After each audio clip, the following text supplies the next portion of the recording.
नमस्कार विद्यार्थी मित्रांनो, मी दामोदर धनंजय चौधरी. भारताचे पहिले पंतप्रधान माननीय श्री पंडित जवाहरलाल नेहरू यांचे भारत एक खोज या पुस्तकाचे आज मी अभिवाचन करणार आहे. तर भारत एक खोज या पुस्तकातील अध्याय 2 तलाश या अध्यायाचे आज मी अभिवाचन करणार आहे. चला तर मग ऐकूया अध्याय 2 तलाश. भारत के अतीत की झांकी. चिंतन और सक्रियता से भरे इन सालों में मेरे मन में भारत ही भारत रहा है.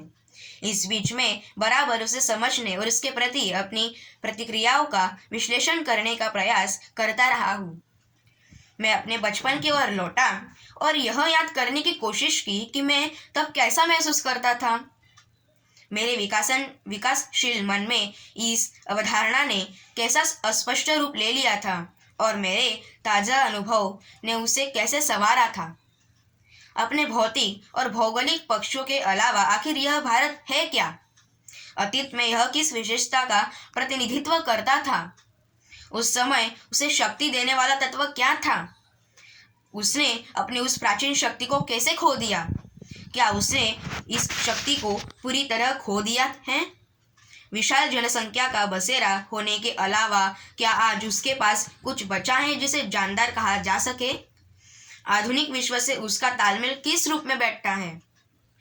भारत मेरे खून में रचा बसा था और उसमें बहुत कुछ ऐसा था जो मुझे सहज रोमांचित करता था. इसके बावजूद मैंने उसे एक बाहरी आलोचक की नज़र से देखना शुरू किया. ऐसा आलोचक जो वर्तमान के साथ साथ अतीत के बहुत से अवशेषों को जिन्हें उसने देखा था नापसंद करता था. एक हद तक मैं उस तक पश्चिम के रास्ते से होकर पहुंचा था. मैंने उसे उसी भाव से देखा जैसे संभवतः किसी पश्चिमी मित्र ने देखा होता. मैं उसके दृष्टिकोण और रूप रंग को बदलकर उसे आधुनिकता का जामा पहनाने के लिए उत्सुक भी था और चिंतित भी. किंतु मेरे भीतर शंकाएं सिर उठा रही थी. क्या मैंने भारत को जान लिया था? मैं जो उसके अतीत की विरासत के बड़े हिस्से को खारिज करने का साहस कर रहा था, उसमें बहुत कुछ ऐसा था जिसे खारिज किया जाना चाहिए था, बल्कि जिसे खारिज करना जरूरी था.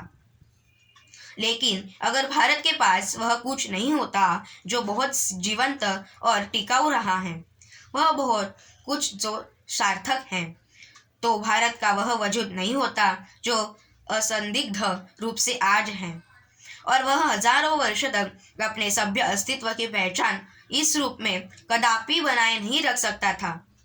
वह विशेष तत्व आखिर क्या था? मैं भारत के उत्तर पश्चिम में स्थित सिंध घाटी में मोहनजोदड़ो के एक टीले पर खड़ा था. मेरे चारों तरफ उस प्राचीन नगर के घर और गलियां बिखरी थी जिसका समय 5000 वर्ष पहले बताया जाता है.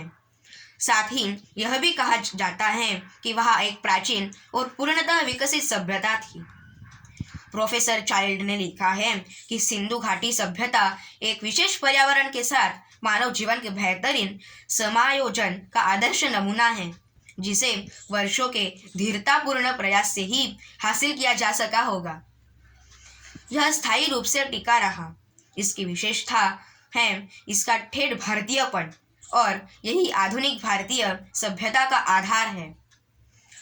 यह विचार आश्चर्यचकित कर देता है कि कोई संस्कृति या सभ्यता इस प्रकार 5-6 हजार वर्ष या उससे भी कुछ अधिक समय तक निरंतर बनी रहे, और वह भी स्थिर अपरिवर्तनशील अर्थ में नहीं, क्योंकि भारत तो बराबर परिवर्तनशील और विकासमान रहा है. फारस, मिस्र, ग्रीस, चीन, अरब, मध्य एशिया और भूमध्य सागर के लोगों से उसका बराबर निकट संपर्क रहा. धन्यवाद.